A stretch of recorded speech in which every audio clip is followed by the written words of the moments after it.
Well, hello, everyone. Hello, welcome to the huddle. Oh my goodness, what an amazing day. I hope you all had a wonderful day today. This is happy holidays, Merry Christmas, all of the above. Wow, what a fantastic opportunity that we have to share with the audience today. Y'all, I am so excited. I am so excited. I'm so happy.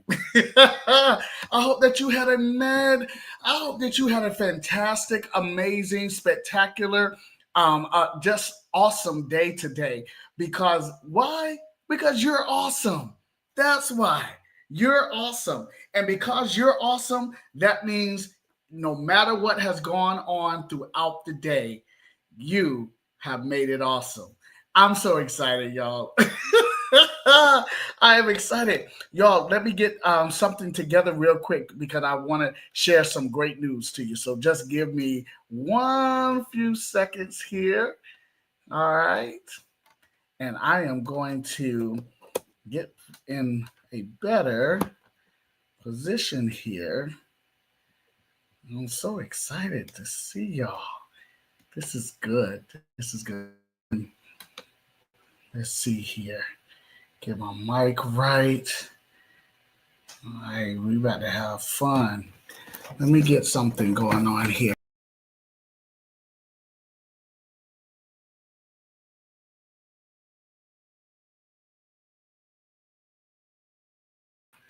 All right. Ooh, okay. This is interesting. We got a little technical difficulties right quick, but I'm about to fix this. Yes, indeed. Y'all give me just a few seconds. Oh. I know y'all laughing because y'all like, what is happening? Yeah. All right, hold on. I'm almost there. Okay. All right. Golly, what is going on? All right, y'all. So here we go. I just want to give some shout outs right quick. We got some some great people on today. I am just really excited. So here, my team has really helped me. They're like, yeah, you got it together now.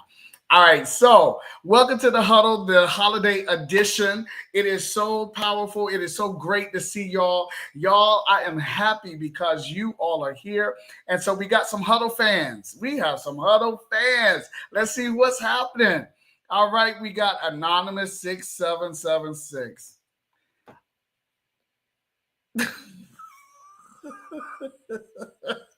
I think I know who this is. Hello, good to see you. Hello. Team, what people in here? Hello, welcome. Thank you, Anonymous. All right. Hello there, friend. Oh my gosh. Who else is excited about the huddle? What is happening? What is happening? Something is happening. Can I get extra credit? This right here sounds like some people who is in the huddle that said that they were going to be in the huddle. I think, oh my God, I have some former students and some students in here. Oh Lord, this is too much. What's going on? What's going on? Hello to my beautiful wife. I love you so much, baby girl. Thank you so much, baby, for being such a mighty, awesome woman. You are so spectacular. I appreciate you. Absolutely. Oh my God, Dad. What's up, Dad? How you doing? Nice to see you. All right, y'all. So listen, before we go any further, y'all know we have a great episode tonight. But listen, we know that we are on YouTube, and so please make sure that you like, share, and subscribe. Please do that, you all, so that you will be able to receive the notifications that will be given next year. Wow, next year, 2026. It is here. We're excited about it coming. All right, so yes, we are here on YouTube. So please make sure that you are ready for those notifications. All right. Listen, this has been an amazing day. Before we announce our great, spectacular guests. Okay. Oh my gosh. Before we even do that, I have to say, this man is amazing right here. What's up, Mr. Marcus Mitchell? What's up? What's going on? Oh man, my Huddle fans are up in here today. Listen, we have such a great understanding of what the Huddle is all about. And as you see on your screen, you know, the Huddle is basically a space where we share truth, love, and we also have fun. And so we're so excited that we are around the world. We're so excited that our audience is around the world, that we have this space to share just each other. And it's a safe space. So we're so excited for that today. All right. So I have a special guest, and he is he is mighty. He is amazing. I met this man at the barbershop, and you know, as I always do, I give shout outs to my barbers. Yo, thank you so much for keeping the brother fresh and sharp. So I really appreciate it. But this man right here, whom I am going to just let him introduce you all right, to himself. This is just an amazing individual.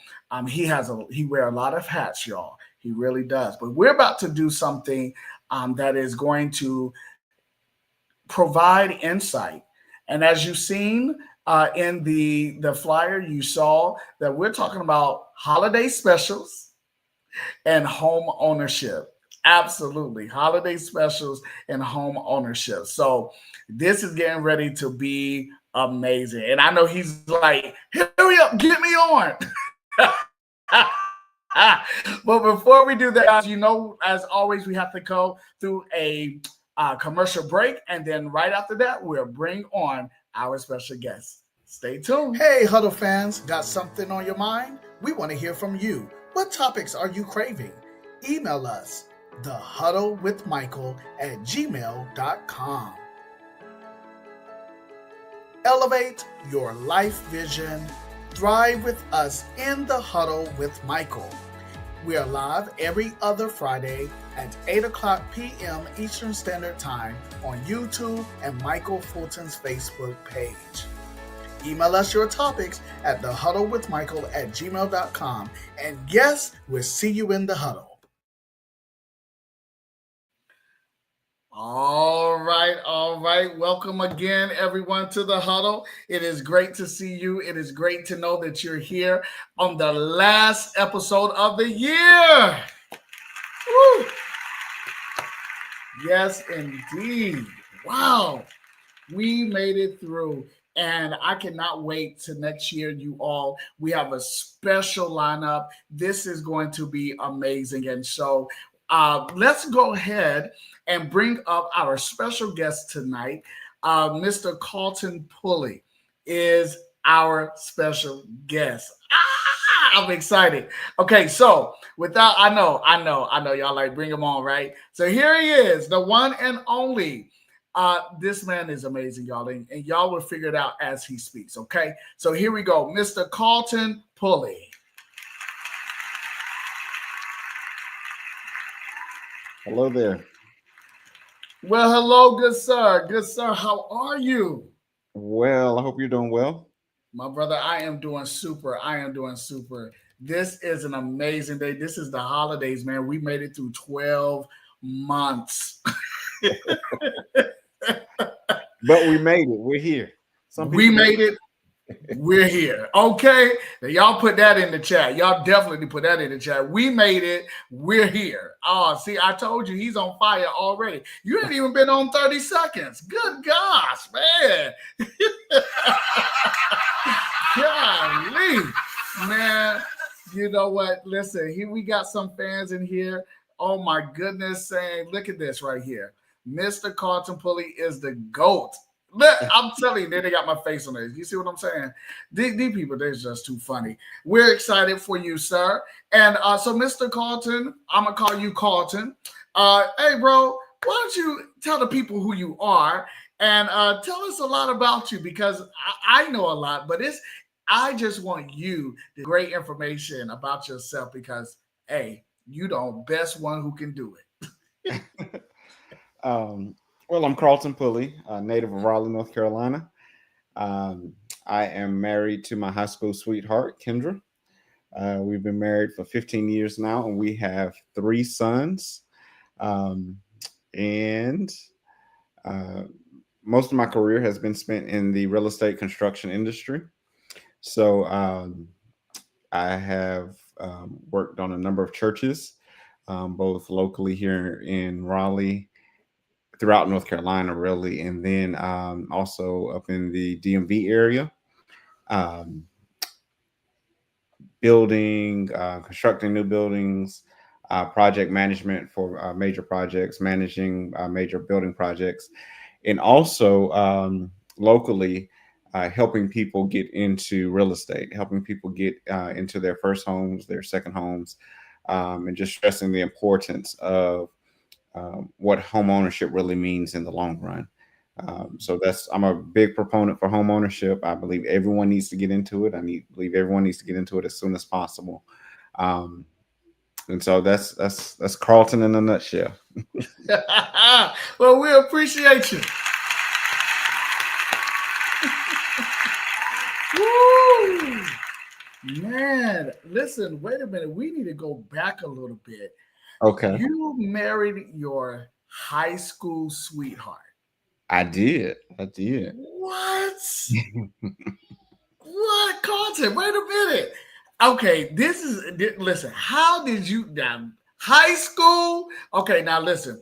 We have some young people, and they're gonna be listening to this right here. Oh my Mhm. God! So I just I got to ask you first of all, sir.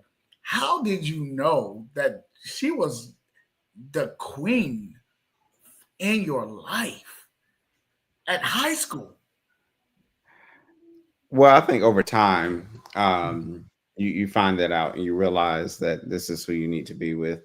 Um, so oftentimes I tell young people when they get married or they think they found the one, who you marry on your wedding day isn't necessarily who your wife is going to be or who your husband is Mm, going to be. It takes time to be a husband. It takes time to be a wife. And you become a husband and you become a wife through the trials and situations that you face as a couple. How you face those situations, how you handle conflict in those situations. And all of those experiences coupled together helps you to become that husband or that wife. So while the wedding day is beautiful, um, you know, years in time will determine that husband and that wife relationship. You asked me, how did I know she was the one? I think it's a spiritual thing. mm. I think you really have to spend that quality time with the Father and allow Him to lead and guide and direct your decision making. You know, you said something that was very key too. Some people focus on, oh, I just want to get married, get that wedding going, get the food, the decorations. But you said something that was very key. You said it takes time to Oh, yeah. be a husband, to be a wife. And, because our generation is like, oh, we want it so quickly, when we just want everything so fast. But marriage is a process, right? Absolutely. And yeah, and so if you it takes time to learn a whole new person because every year or every quarter, you're changing, your wife changing, I'm changing, my wife changing, and we have to make sure that we're doing a temperature check to make sure that our marriage is still intact. You Yeah. know, Man, I think we ought to do. You know what? I think we're going to probably do a marriage maintenance podcast one day, and just encourage people in their marriage to hang in there, to write the vision and make it plain. Go back and make adjustments because you're a team. Absolutely. Every 10 years, I give it 10 years. Every 10 years, there are changes in your relationship and there are changes in you. You are not the same person you were 10 years ago. Once you start losing loved ones and stuff like that, you're not the same person. Once you lose your siblings or your your parents and stuff like that, you're not the same person that you were before that happened. When those significant changes happen in your life, you have to get to know your mate all over again, because those changes in life change you. And so you have Mm. to learn how to work with and accept those changes within each other and realize that, hey, we are not going to be the same, but we have to keep growing with one another. Wow, have to keep growing with one another, man. That's so. Woo. Yes, sir. Yes, sir. Okay, audience. Yes, absolutely. That is so true. Because this is why we have to don't please don't put that up. Don't no. Oh my gosh. Who is that? This is evident that I have students on my podcast tonight. Mm-hmm. So we're talking. Can you get that off, please? So we're talking. No, they're gonna keep it on there. Oh my gosh. So we're talking. Okay, in our class, we're talking about Shakespeare, *Midsummer's Night Dream*, and Oh, okay. yeah, yeah. So they're looking at Demetrius and Helena, and they're saying that they did not take time to get married. I am. I cannot. They are really making this podcast like. So I try to tell my students, y'all need to y'all have to make connections to 21st century stuff, And I'm glad that y'all, whoever this is, I'm gonna get you. I'm gonna get you, y'all. I'm proud of y'all. Thank you so much. This is crazy. This is crazy. Yeah. One of them put up the name of my company. They asked, "Do you work at Dover, good sir?" That's the name. So I guess I didn't mention it. So I'm the CEO of Dover. It's a real estate conglomerate, and so that's how I'm able to operate. I just saw that there. And there it is.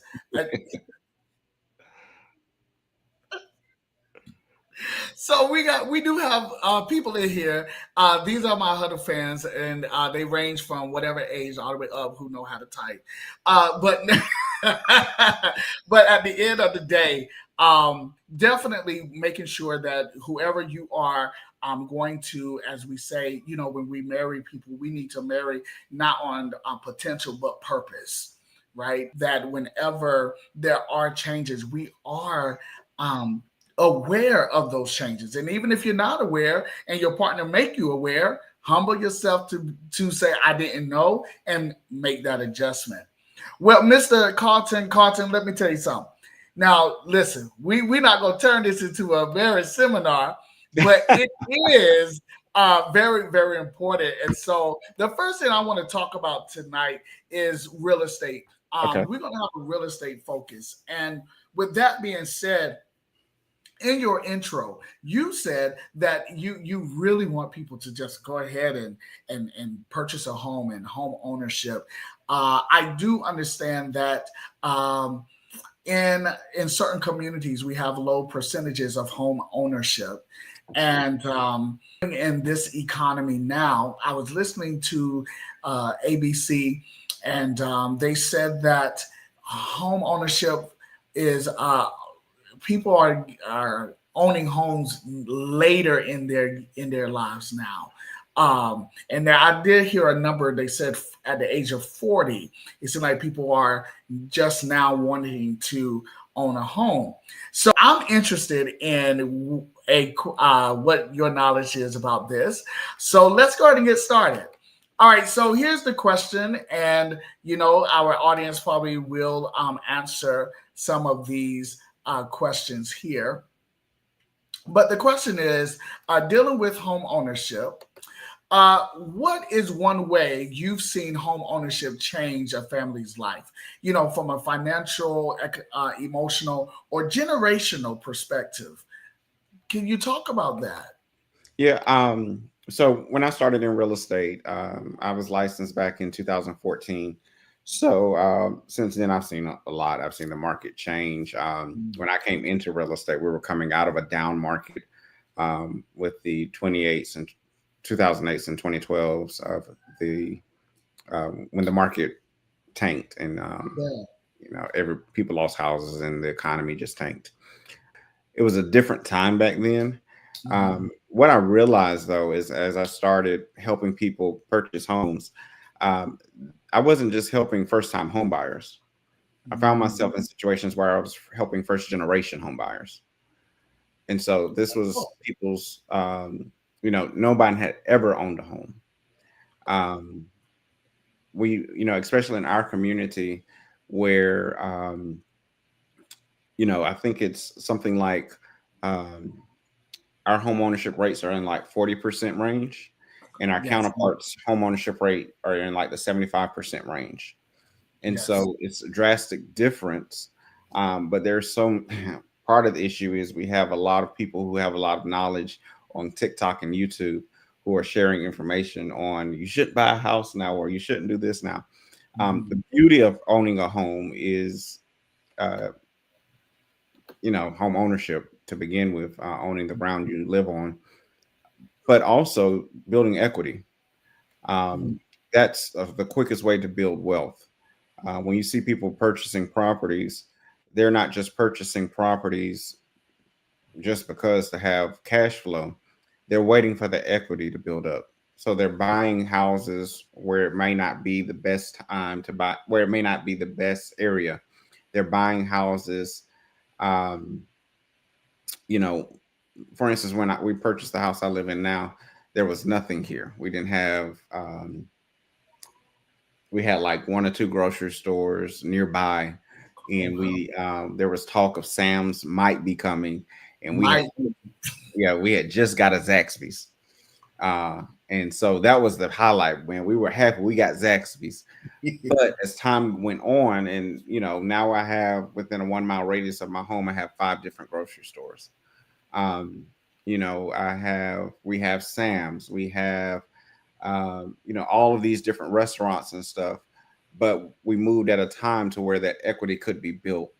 And so sometimes, people, I just saw somebody ask me for a tip, six, Mhm. 7. Um, I have 3 kids. I know. um, so, a lot of times people want, they want all the bells and whistles in their first home. And it's like if you pick your first home as an investment and Mhm. not something to be flashy with, or not something to say I got this or I got that, but be very strategic with your first home. Use it to build equity, and then you use that money to get your next home. When we Mhm. see multi-million dollar homes, people always say, well, where does this person work at? Where does this person work at? In many cases, their mortgage is less than yours because they've taken the equity and they've kept adding it on. So if they made $300,000 off the first house, they make a $300,000 payment on the next house. They might Mhm. add 2 or 300,000. Let's just say 300,000 to keep it easy. Then you have a $600,000 payment on the next house. And Mhm. so you keep building your equity and building your equity and building your equity until one day, you've moved up to that level, but you were strategic along the way to make sure that you are making wise investments along the way. Right. Making wise investments along the way. I noticed that when you speak about equity, let's break that down for the ones who may not know what equity is all about. Because truthfully, equity is the wealth, it is the key to the wealth. And it's not so much about, oh, let me buy this, 250,000, 400, 500, $600,000 home, and you don't have any knowledge of the investment piece. So could you talk a little bit more about the equity and explain it so that to our audience so that we'll know a little bit more about that? Yeah. So say if you mentioned 250. So say if you purchased a home at $250,000, Mhm. but your home is worth $300,000, you Mhm. have $50,000 in equity. That means because your home is worth $300,000, if you sold that house the next day, you would make a $50,000 profit. Got it. Mhm. And so, you know, depending on what grows your equity, a lot of times is when they start building around your house, when they Mhm. start putting in grocery stores, when they start adding schools, Um, the more desirable your area becomes, the more equity you have in your home. Mhm. Um, and our market right now in Raleigh is just, we're seeing very good equity. There are some markets in the United States that you'll hear about on the news. People always ask me, well, is that happening here? Um, we're not seeing that much of a downturn here as they Mhm. are in other places because Raleigh is, we have businesses moving here all the time. Mhm. Businesses move here because we have our colleges and universities, and they're able to pull top talent directly from those schools, and they don't have to move people here. Uh, Mm. so we have companies constantly buying to come here. Mhm. We do lack in some areas that other cities are able to, do well in. For instance, our airport. Um, before we got the airport that we have now, which I Mhm. love our airport. I think we have one of the best airports in the United States. Yeah. Where else can you go and get right out of the security line and go right to your gate and make it on time? Um, but we got that because we were trying to get the hurricanes, and so in Mhm. order to do that, we had to up our airport, and so that we could be able to have like those all-star games and stuff like that. So Mhm. the city's constantly growing. They're just getting ready to put a like what 4 billion into our airport again. So Yeah. those types of things help our city to grow. When we see things like expanding the convention center, that helps us to get more shows and stuff, here in Raleigh. Um, Mhm.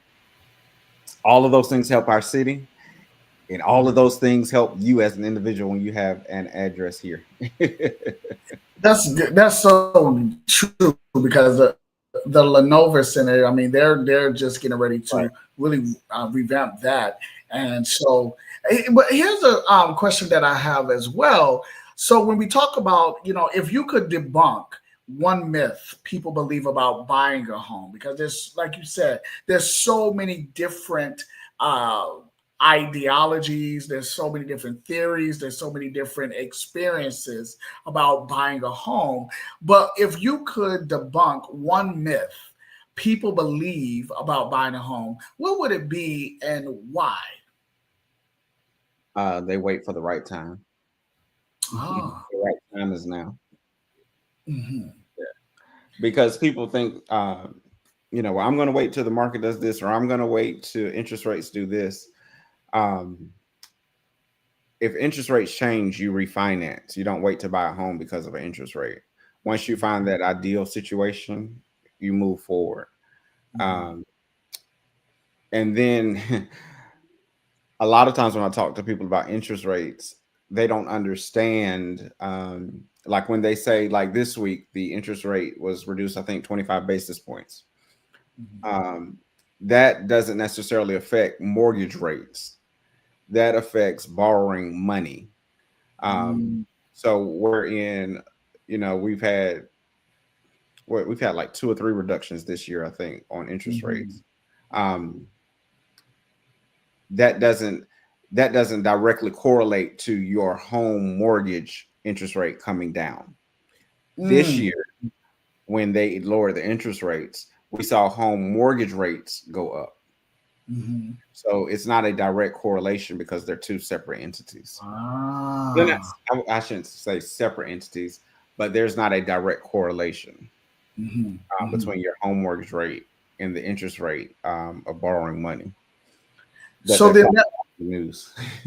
yeah, because some people. Well, that leads me to the next question that I have, which will be, well, what's the biggest mindset shift people need to make when preparing to become homeowners? Because if we're looking at the percentage rates, we're looking at, okay, well, I want to make sure that I'm in the right timing, and then we hear, well, the time is now. It is you got. It's almost like someone who is at the pool, like me, who don't know how to swim. Mm. Yeah, I said it. And you're like, jump in. I'm like, no, no, no, right? And you're like, no, the way that you know how to swim, man, is when you jump into it. So how do what so the mindset has to change in order for me to jump into the pool to know that one is not crazy. Two, this is the chance that I'll have to do, and I'm gonna learn by doing. So, what would be the biggest mindset shift people would need in order for them, as they're preparing to become homeowners? Focus on your goals, where you expect to be in the long term. Because if you're going to be moving towards home ownership, you're not going to be out here just buying and spending everything. Mhm. For me, I wish, and you said you had some students on. Um, if I can just be real with you, for me, I went through this little designer phase in my life where everything I wore had to be designer. And if I had to go Mhm. back through and relive life again, I would completely not do that because um, I could have been investing that money. I could have been making wiser decisions. So having that wealth building mindset, that hey, I'm going to um, take my pay, take this portion of my pay. I'm going to take 10% of my paycheck every month and put it into a Vanguard or Schwab account. I'm going to make sure that I'm saving this amount of money in a high yield savings account, that I can one day, notice I'm not saying anything about a regular savings account at your local bank, but a high yield savings account where it's actually gaining me interest. Mm. So that, I'm able to spend free money when I do get ready to make my purchase. Um, Mhm.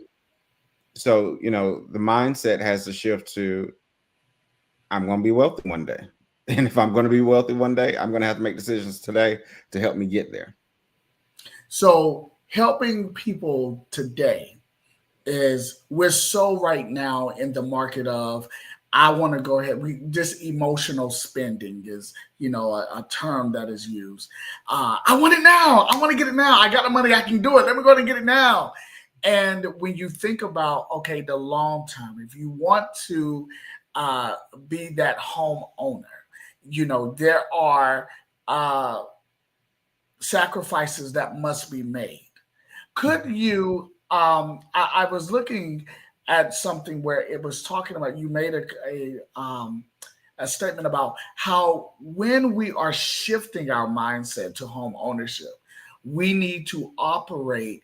How would you say we need to operate? Would we operate as a I'm just gonna be like a king, or should we operate as like? Oh, okay. Let me ask you this question. I got it. I got it. Yeah. All right. So you're saying that there's a difference between a savings account and a high yield savings account. Oh, yeah. Okay. So as we're moving forward with this, could you explain the difference between the regular bank savings account versus the high yield savings account? Because I know that in many conversations that I've had with people, they talk about like schools do not really talk about these things. And when by the time they are out of high school and they're moving on, they get that college, and the first thing that is appearing to them is the credit cards and so forth. So let's talk about what would be the difference between the bank regular savings versus high yield savings. All right. And you said, should we live like a king? And he said, and then you Yeah, didn't. then I debunked my whole thing. Right. So, because I was getting ready to answer that for you, it's not living like a king or a queen, it's living like a steward. You've been entrusted with Ooh. this amount of money, you've been entrusted with this life, you've been entrusted with your family, you've been entrusted with your children, you've been entrusted with your education. How are you going to steward what the Lord has given you? It doesn't belong Ooh. to you. So, how are you going to be a good steward with what He has blessed you with? Um, so your regular savings account, just say if you went to a regular bank or something like that, Mhm. um, you might get 0.001 or something like that percent interest. So you're not gaining any interest. You might get like a Right. penny a year or something like that. Uh-huh. But a high yield savings account is something like in the 3.5, 4.5% range. And so your money will be able to grow. Um, Mm. So you always, as you're thinking about your money, you always want to think about, can I put it in places where it can grow? Mm-hmm. Um, and those I know this is not a biblical broadcast, but those are biblical principles. We are told to invest our money, and so putting it somewhere where it can grow, so it's just not sitting there. Your Mm-hmm. job is great, but what can you do? Your job, what can you do with if you have $10 a month or something that you can put into a high yield savings account, where Mm-hmm. will that money be in a year from now? Especially, you said your students, where will that money be, um, 10 years, 15 years? For instance, my former pastor told me one time, he said, you need to buy some Microsoft stock. Um, it was just random one Wednesday night Bible study. He said, you need to buy some Microsoft stock. We were having a conversation. So I went home that night and bought Microsoft stock. Well, Mm-hmm. back then, Microsoft stock was $50 a share. Praise the Lord. Microsoft stock is no longer $50 a share. Right. So and that was years ago. God knows how long it's been since Microsoft was $50 a share. Mm-hmm. But back then they were getting ready to release the Xbox. I don't know which one, whichever system Microsoft has. Okay. Um, and so I bought it before the release. So you know, when you got me sort of stirred because you said your students were up here. I'm like, man, if I were you as a student, I wouldn't get into debt. I Mm-hmm. wouldn't get into all those credit cards. Um, I would I would just have a good financial head when you're going to school. And I remember when I was in school, we would get the refunds from the student loans, and some people get very big refunds. And I remember being in school, and we got our refunds.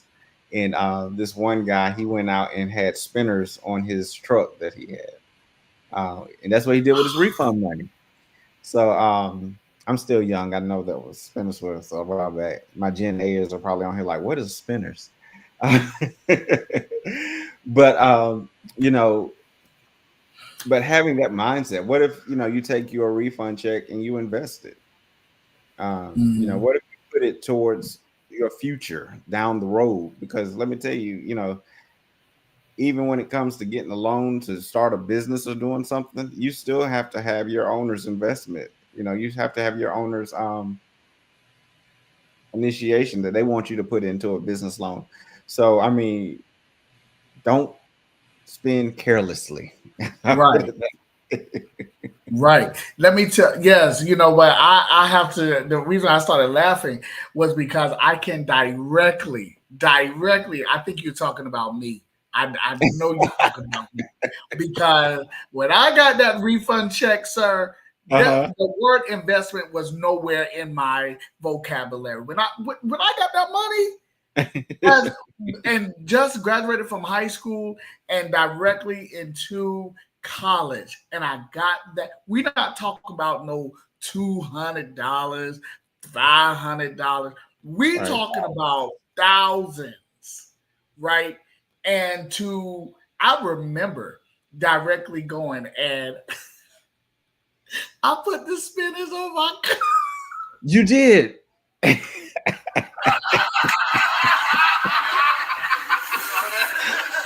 I put the spinners on my car because I was like, I'm gonna Oh man. I was like, I'm gonna stop, and then it's gonna keep rolling, rolling, Right. rolling. Lord have mercy, yo. So you know what? I'm so glad that my mind shifted from that, but that is something that we all have to do. So here is my last question concerning real estate focus. We're having so much fun. I want to.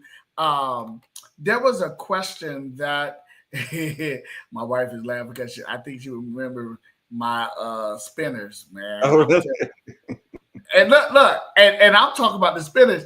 I they were first they were the plastic ones. You Oh yeah, yeah, yeah. and then I would do like this so they can spin.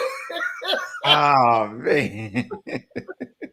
Oh, God, Carlton, man, you messed me up, man. We can start talking about that. Listen, there's a question here from our audience, anonymous 6776, asking, can you give an analysis of how power and control relate to homeowners and buying a house? I thought that was a good type of question to really dig into before Can our you last interpret that question a little bit for me? How you read it, how you thought? So, can you give an analysis or, I guess, an explanation on how power and control relate to homeowners and buying a house? Power and control. Mm-hmm. Um,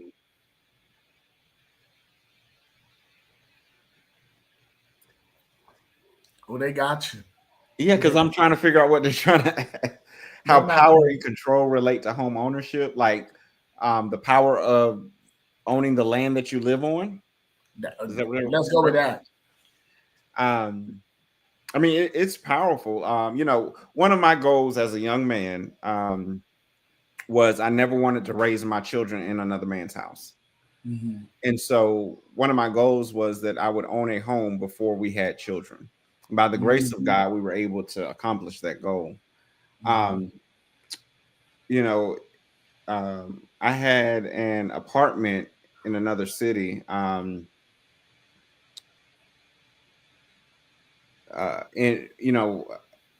my children, we would go there sometimes because I was working in another city. So when we would go there, the person below us would complain all the time that our children were running around. But my children had never been somewhere. They had never been in an apartment. They had never been. Um, Mm-hmm. they Mm-hmm. wrote all caps. Power is not control, Mr. Carlton Pulley. They had never. They had never experienced that, and so Mm-hmm. um, I'm not sure if I'm on the right track with what they're No, trying to. but you know what? I'm gonna help you with this because I Okay. kind of think I know what they're trying to say. Oh, would you say you can gain power from being a homeowner? Oh yeah. Yes, in that aspect, yes. I'm sorry, I was lost with the question. I'm sorry. I'll take the blame on that. Yes, you can gain. I think it's very powerful to be a homeowner. Mm-hmm. You know, and to be in a neighborhood where you all own your homes. And one thing I always tell, especially young men that look like me, especially young men who are young fathers and stuff like that, you choose your neighborhood by the neighbors you want to speak to. Wow. Will your neighbors sharpen you when you step outside and you're in your driveway and they're in your driveway, they're in their driveway? Will they sharpen you? Mm-hmm. What kind of I always say, choose your neighbors by what type of conversation you want to have.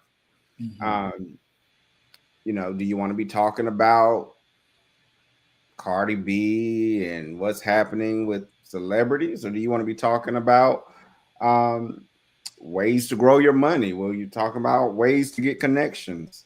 Mm-hmm. Um, you know, but that gives you, I mean, in my opinion, I think that gives you a certain level of confidence to say, hey, you accomplished a goal to own the land that you live on.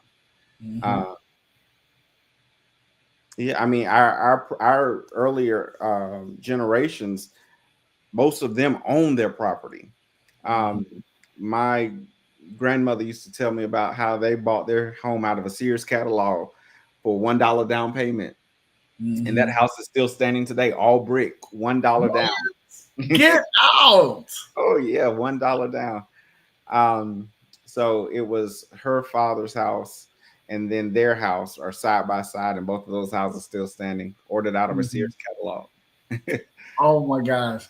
And you know what? This is where, young people, they get so excited because, it's like people are actually hearing what they're saying to the point that, they don't have to struggle in the way that we or our former generation struggled because now they have so many different resources. But the thing is that they have to be able to know or be able to communicate with others who are where they want to be. and really be able to understand what is misinformation versus direct information. What information, will get you to point B and C rather than just being stuck on A. And so, the power of having that home ownership, the power of home ownership is that you have changed your mindset from living like a king to being a good steward. And it starts very early. For example, if you are having chores at home, and I'm just breaking this down, like, because Kenny already said home ownership is powerful. Having your land is powerful. So I'm just saying, if you're getting allowances at your houses and so forth, it would be, you got to think, like, save some of this money, put some of this money aside, because you want to be able to do something at the end of the year. You want to be able to do something, especially, if you're getting ready to move into high school, you're getting ready to go into, or getting ready to leave high school. You have the prom, you have senior dues, you have, and you have to start thinking the long-term goal. And so that will come with sacrifices, but the sacrifices at first may cause pain. But when you think about the long-term goal, then you would know that, okay, that pain is necessary, but it is also temporary, right? All right. Oh, man, we got to go into commercial. Oh, my team is like, you got to go. Okay, hold on. Okay, so this is my question. In your experience, Carlton, what's the most unexpected benefit of home ownership that people don't talk about enough? I would say go back to the equity, because I've seen people who get like a home equity line of credit, a HELOC, and they'll just hold on to it. You get like a checkbook or whatever with it, and they'll just hold on to it. And then if ever there's a time where they need a $50,000 or whatever it is, you might just can't go in the bank and get $50,000 tomorrow. But if you already have that money pulled out in the HELOC and you got your checkbook there, and I use that term $50,000 because there was someone who did that, and they pulled the money out and they just had it just in case of an emergency. And when their dog needed $50,000 worth of surgery, emergency surgery, they were able to write a check for it. So I'm not saying do it for that, but that is a real life scenario that someone did too. And I made the comment earlier about the neighbor, and I think, is that Kenny that said he wants to talk about ELA with his neighbors? I think he should get extra credit for that. Man, you got me coughing. Okay. Yeah, I see now. Joe, so yeah, absolutely, y'all. Listen, we are so having fun with Carlton today. And man, this is so good. So what we're going to do is we're getting ready to have our commercial break, and then we're getting ready to talk about Christmas, holidays, debates, and fun. You do not want to miss this. So be ready and let's enjoy. We'll see you soon. Hey, Huddle fans, got something on your mind? We want to hear from you. What topics are you craving? Email us, thehuddlewithmichael@gmail.com. Elevate your life vision. Thrive with us in the Huddle with Michael. We are live every other Friday at 8 o'clock p.m. Eastern Standard Time on YouTube and Michael Fulton's Facebook page.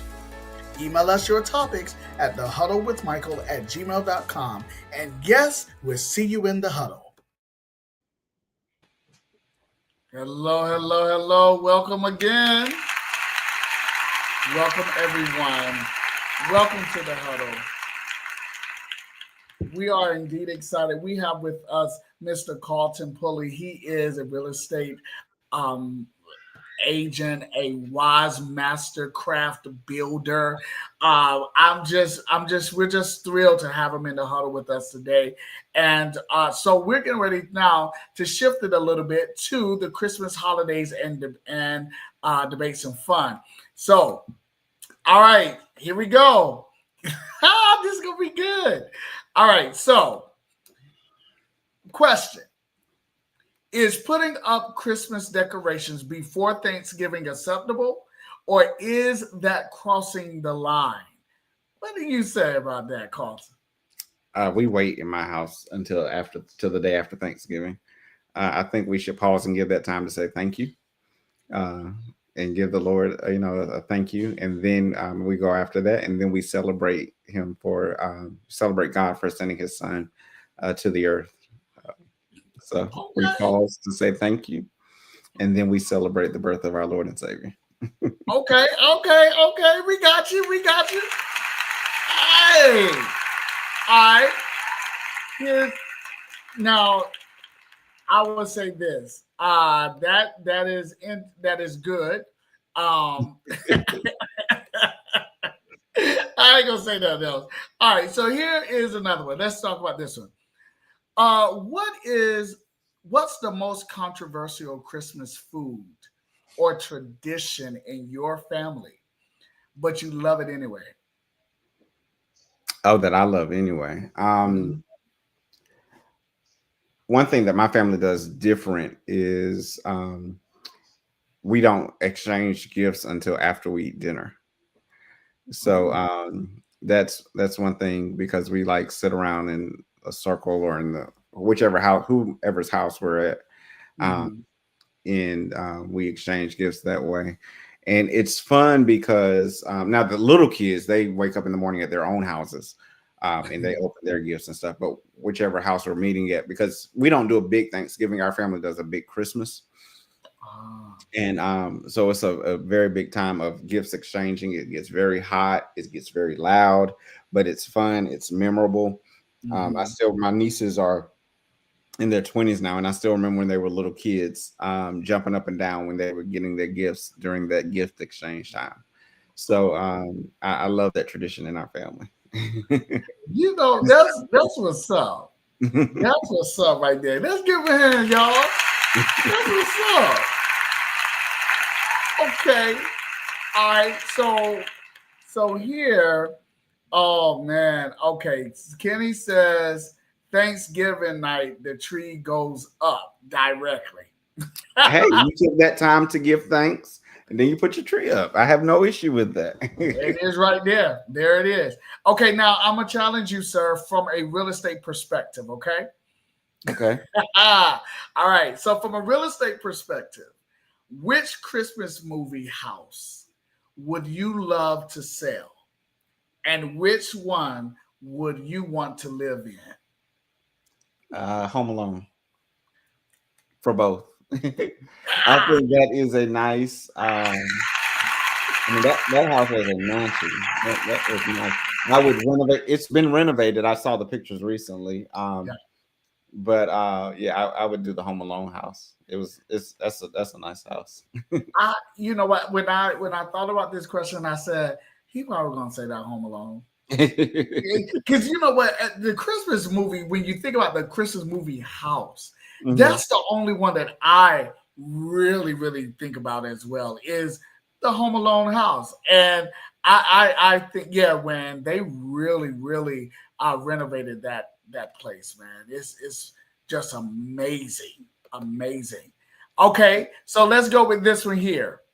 Now, do you prefer a real Christmas tree or the artificial one? And if you do, how does that choice show up in your home's personality? So we prefer a real Christmas tree because it is part. It's become a family tradition that we go and pick out the Christmas tree together, and Oh. um, that's the reason we prefer a real Christmas tree. And then we pick it out. Now, sometimes, well, in the past, we would pick it out like the Wednesday or before Thanksgiving because the trees are just coming in, and Mhm. we typically get it delivered the Friday on Black Friday. So Mhm. they bring it to the house and bring it through the door, and we start, getting into the Christmas spirit on Black Friday. You know what? I kind of I'm gonna tell you, I like the artificial ones. To me, they look so real. I ain't got to do too much. They don't have the smell. Come on. And I'm just saying, like, I'm being a good steward. You know what I mean? I'm being a good steward. It's already fixed. It's already got the lights on there. Don't have to put all, what's that stuff? Oh man, I remember back in the day. It's, that stuff we put on, is it tinsel? Tinsel. Yeah. And it's all over your face and stuff, like that. You talking about the snow. All of that. Oh, it comes on the tree already. All right. All you have to do is take it out the box. See, this is what I'm talking about. Yeah. I mean, it, and I guess, it depends on what your family traditions are and what they're going to be. So, yeah, hey, well, we know at the Carlton household, man, listen, y'all believe in that. We're going to do this thing. We're going to take a trip. We're going to go up to the western part of North Carolina. I don't do cold. You don't do what? I don't do cold. We do tropical climates. Well, we definitely had a holiday snow trick today, man. All that snow coming down and nothing sticking. I was like, y'all, we got to do better. So, but thank you so much, man. So let's talk about the home place of social, emotional, and mental well-being. All right. So being a home, that's the place of social, emotional, and mental well-being. A lot of people, they have houses, but they don't have homes. True. Right. And so the word home here is going to be in a positive connotation where we're talking about the well-being of their social, mental, and emotional well-being. So with that being said, my question for you is, what's one health habit you've adopted this year that makes home life feel more peaceful and energized? I got a treadmill this year. Get out, son. Let's give him a clap for that. Gee. Yeah. Back in June. Man. Because last year I did really good with the gym. I was at the gym like sometimes 7 days a week at 5 a.m. So then once the school year started back, this particular school year, I just fell off.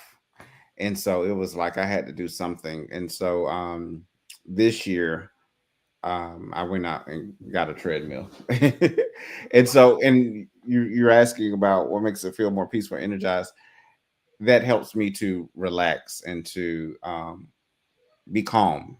So, and I don't have to leave the comfort of my home to do it now. There it is right there, right?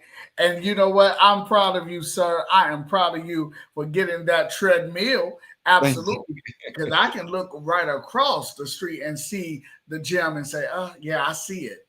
I see it. And then drive down the road and I see another one. I see it. Okay. But there's something about that Bojangles. I love Bojangles. No. My physical trainer is probably on watching this later on. So, but yeah, sometimes, making the home feel peaceful, you do have to have time to decompress and to just really, really establish this routine of, because when you start coming outside inside, there's a major shift in the environment. There's a major shift in the atmosphere. And when you walk in, you're carrying all of what you have encountered that day into your house. And you do need to decompress. And so to definitely making sure that people have the opportunity to secure their homes by giving them that space for their mental health, to be very, very, very, very intentional in that. So then here's the last question for me. Oh my goodness. What? We got another commercial break. Good gracious.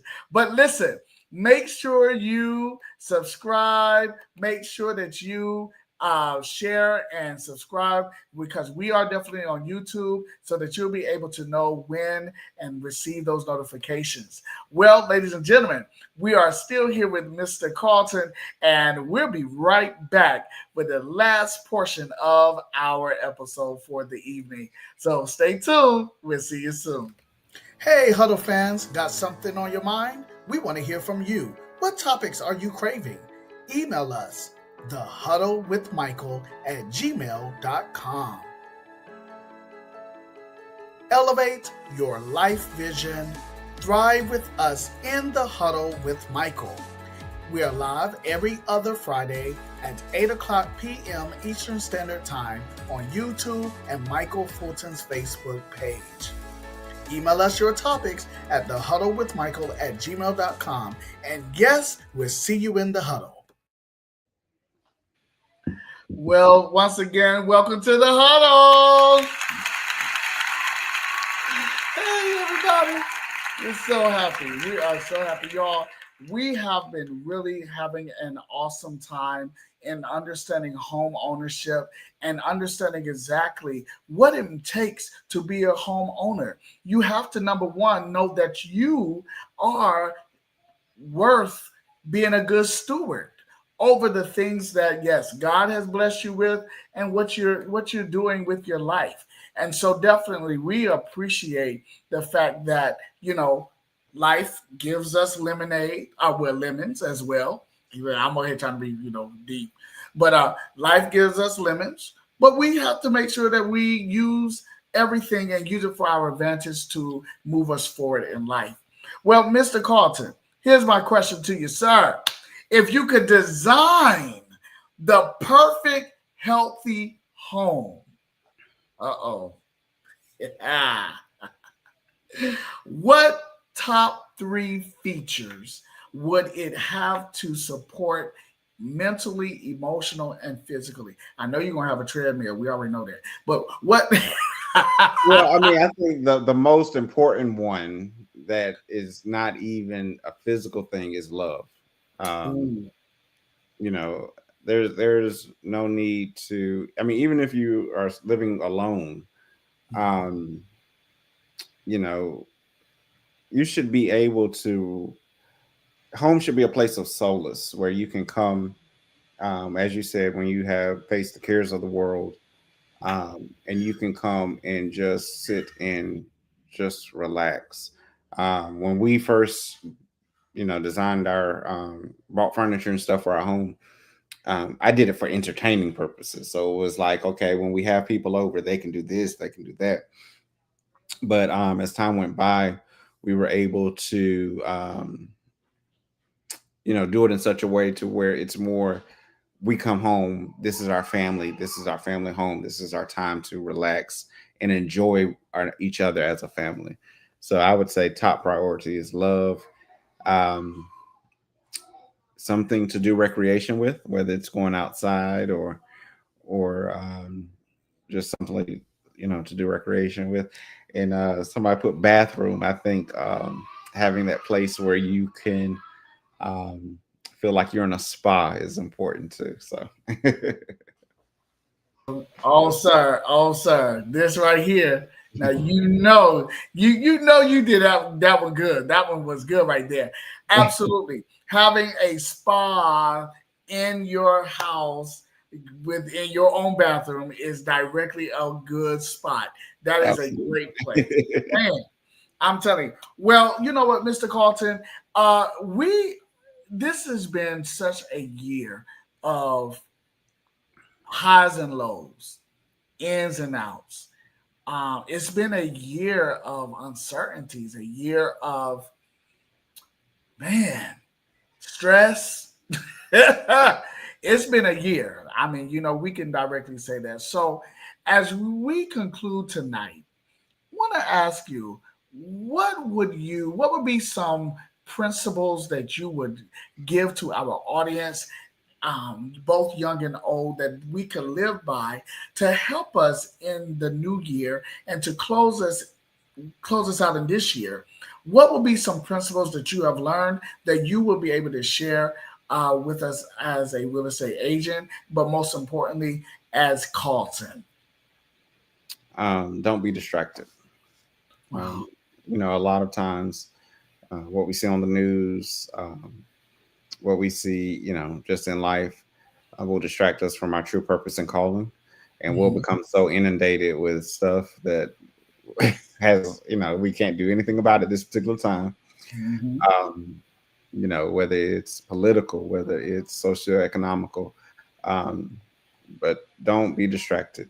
Once you have a vision, once you have a goal in place, once you have your God given assignment, stay focused on that and keep moving towards fulfilling that call on your life. Ultimately, that's what we're here for. We all have a purpose, we all have a goal, we all have a call on our lives.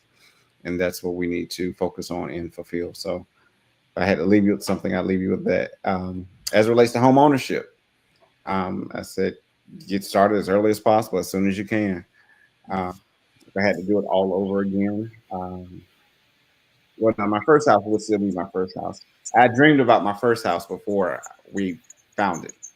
So Wow. I had two dreams about the house before we actually found it. So I knew that was where I was supposed to be.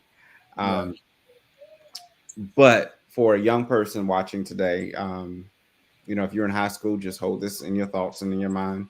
Um, FHA loans are you put down 3.5%, as opposed to a conventional loan where you put down 20%. For instance, if a home, so using simple numbers, is $100,000, you put down 3.5%, which is $3,500, as opposed to putting down a regular loan, which you put down 20%, which would be $20,000. So it's a benefit that you have using the FHA loan for your first home, sometimes your second home. With that, you can also do, you can buy not just a house or a condo or something like that, but you can buy a 1 to 4 unit dwelling. So you can buy like a 4 unit apartment complex, um, and you can live in one, and you can rent out the other three, and they pay your mortgage every month. So, and then that's your first investment property. So you can do that up to 4 units. So you can do a duplex. My good friend growing up, his name is William. We call him Billy. But I said, if I had to do it all over again, I said we could have got a duplex. He could live on one side, we could have lived on the other, and we could have had that first investment property early on in life.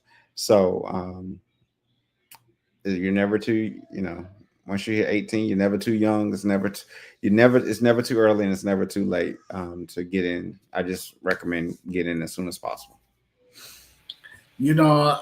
I thank you, man, for this. Y'all, let's give him a round of applause. This, woo, good gracious.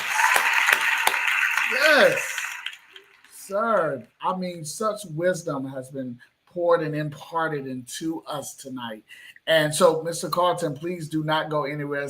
We want you to stay, but I am going to talk with our uh, Huddle fans today. But Mr. Carlton, I'm telling you, you have imparted into us today such an amazing insight concerning how we can conquer this thing called life pertaining to home ownership. I mean, you talk to the young people, and I will even say from high school all the way up.